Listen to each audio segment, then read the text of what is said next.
Welcome to the Purple Party known as Purple Nerd Channel, a home for all those who geek out on all things Prince related.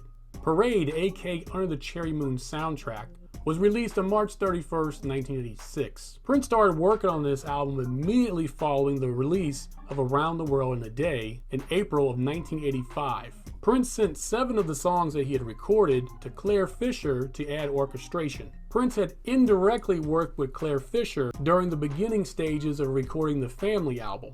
I say indirectly because the two men actually never met. The way that they would work is Prince would send him cassette tapes with music on it and a few handwritten notes as what he would like to hear. Prince completed the album on May 1st, 1985.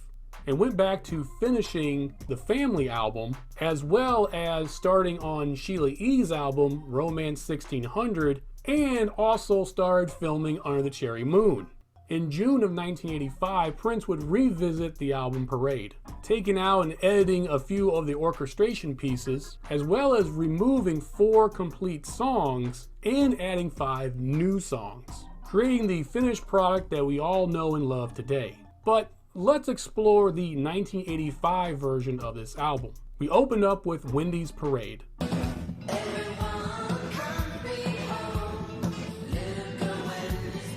This song would become Christopher Tracy's Parade, named after the character Christopher Tracy that Prince plays in the film Under the Cherry Moon. Comparing it to Wendy's Parade, there are some slight changes in the percussion. There's also a few more strings, and of course a slight change in the chorus, obviously swapping Little Wendy's Parade with Christopher Tracy's Parade. Next is New Position.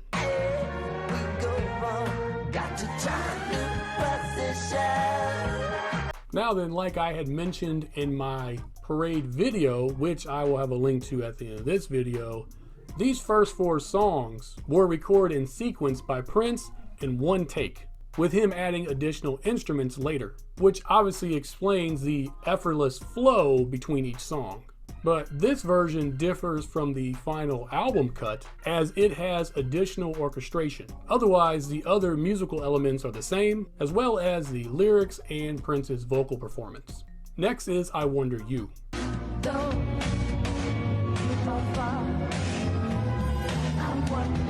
Musically, this song is similar to its album version, with the exception again being the additional orchestration. Also, there is an added effect on the lead vocals. Next is Under the Cherry Moon.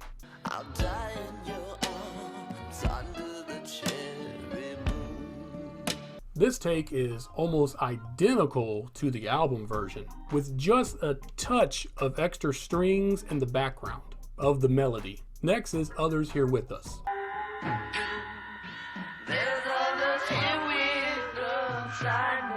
This haunting track still remains unreleased.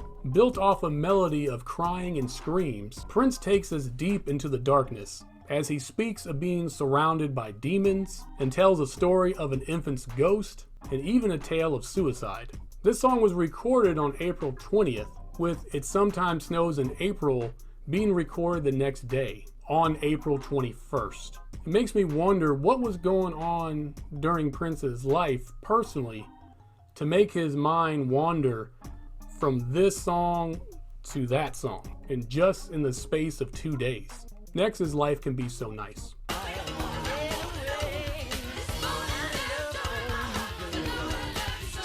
This original recording is identical to the album version, but again with full orchestration included. Next is Velvet Kitty Cat.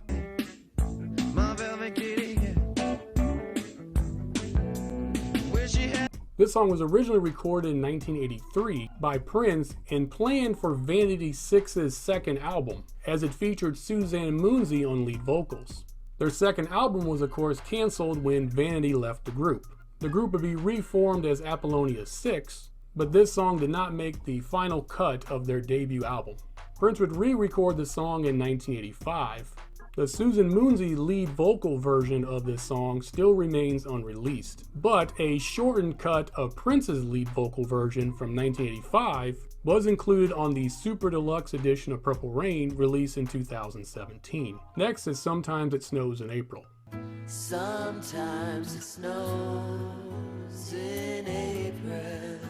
There are a few subtle additional strings in this version, but otherwise it's identical to what we get on the final album. This is still one of the hardest songs for me to listen to since Prince's passing. And like I mentioned earlier, he recorded this song on April 21st, which is a really eerie coincidence. Next is Kiss.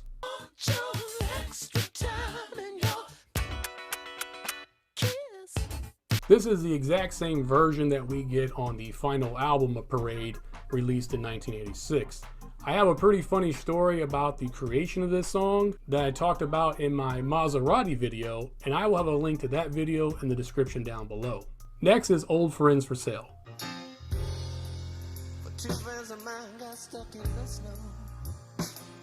This original 1985 version of the song is about Prince's former bodyguard Big Chick and Morris Day, who at the time had just left the group The Time to pursue a solo career.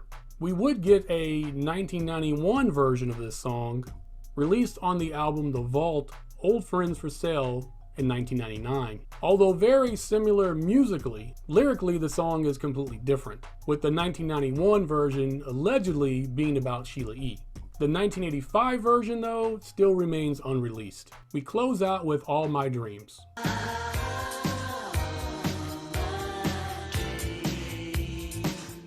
This whimsical song was not only planned for this album at one time, but for another album called Roadhouse Garden, which I did a video about this unreleased album, and I will link to that video in the description down below. Also, it was meant for an album called Dream Factory, and of course, I did a video about that canceled project, and I will have that video in the description down below as well. But of course, this song would eventually be released on the Super Deluxe edition of Sign of the Times, released in 2020. Hopefully one day we will get a Super Deluxe edition of Parade and get remastered editions of all these songs, as well as all the numerous other vault tracks that were recorded during this time period, and for whatever reason was left off this project. Thank you for joining me on this episode. Please like and share this video, and as always, please subscribe to the channel. It really does help the channel grow. And if you have a moment, go ahead and check out my Patreon page. I will have a link to that in the description down below. And until the next episode, I wish you heaven.